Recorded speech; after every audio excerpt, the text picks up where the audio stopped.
एक बार की बात है, राजस्थान के एक गांव में बहुत गर्मी पड़ने लगी, जिस वजह से सारे गांव में पानी की समस्या होने लगी। अब गांव के लोगों के पास खाना बनाने के लिए और पीने के लिए पानी बिल्कुल भी नहीं था।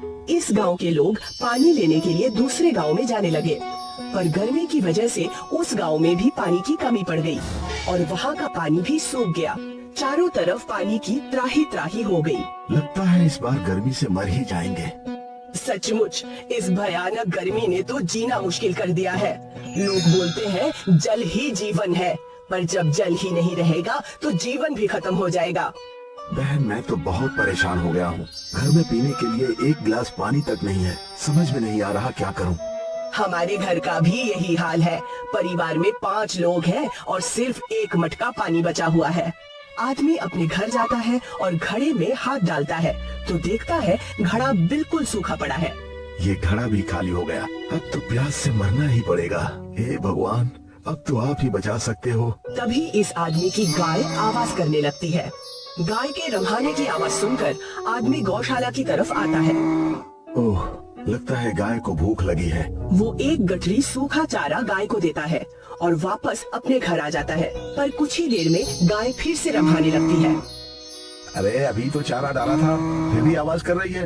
वो गाय के पास जाता है और देखता है कि गाय ने वो चारा नहीं खाया है। लगता है गाय को हरा चारा चाहिए, इसे सूखा चारा पसंद नहीं आ रहा। वो आदमी हरा चारा लाता है और गाय को देता है, पर चारा देने के बाद जैसे ही वो घर जाने के लिए मुड़ता, गाय फिर से रंभाने लगती है।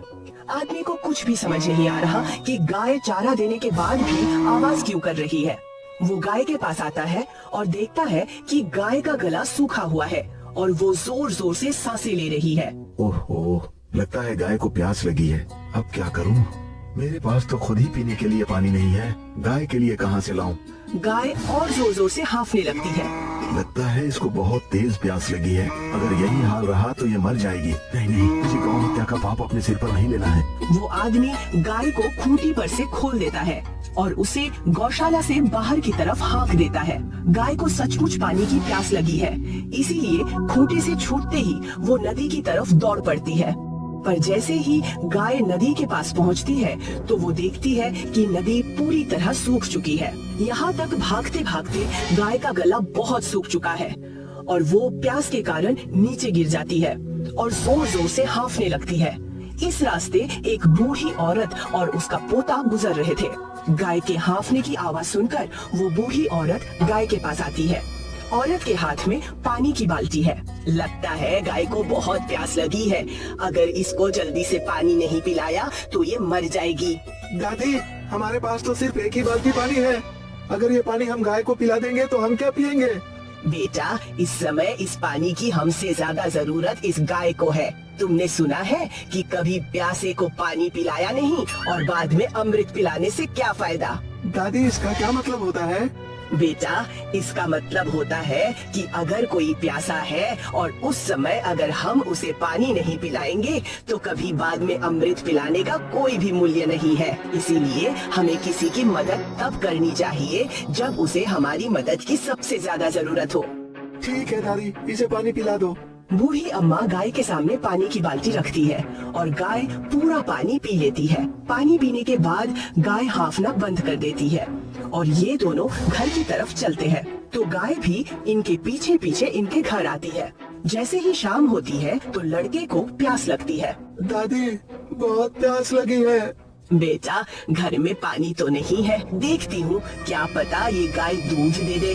बूढ़ी अम्मा गाय के पास दूध दूहने के लिए जाती है तो देखती है कि गाय दूध के बजाय मैंगो का जूस दे रही है।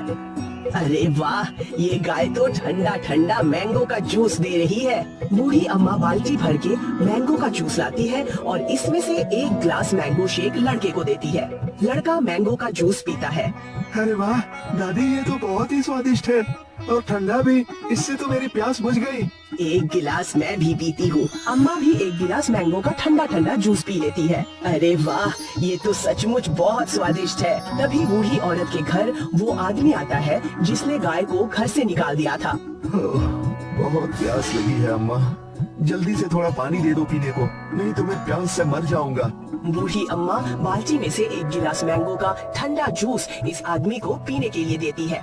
मैंगो जूस पीकर आदमी की प्यास बुझ जाती है। अम्मा, तुम्हारे पास ये ठंडा मैंगो जूस कहाँ से आया? मुझे नदी के किनारे एक गाय मिली जो ठंडा मैंगो का जूस देती है। जब आदमी ने गाय को देखा तो वो बहुत शर्मिंदा हुआ, क्योंकि उसने उस प्यासी गाय को मरने के लिए बाहर छोड़ दिया था और आज उसी गाय ने उसकी जान बचाई थी। वो अपने घर चला जाता है, तभी दरवाजे पर एक साधु आता है। भिक्षाम देहि माई। बूढ़ी अम्मा साधु के पास एक कटोरी चावल ले जाती है। बहुत प्यास लगी है अम्मा, कुछ पीने को दे दो।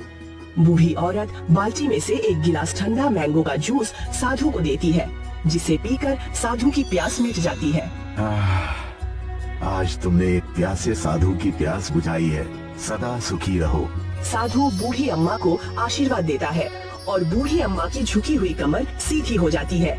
ये देखकर अम्मा बहुत खुश हो जाती है। भला हो गाय माता का, आज इनकी वजह से मेरी कमर सही हो गई।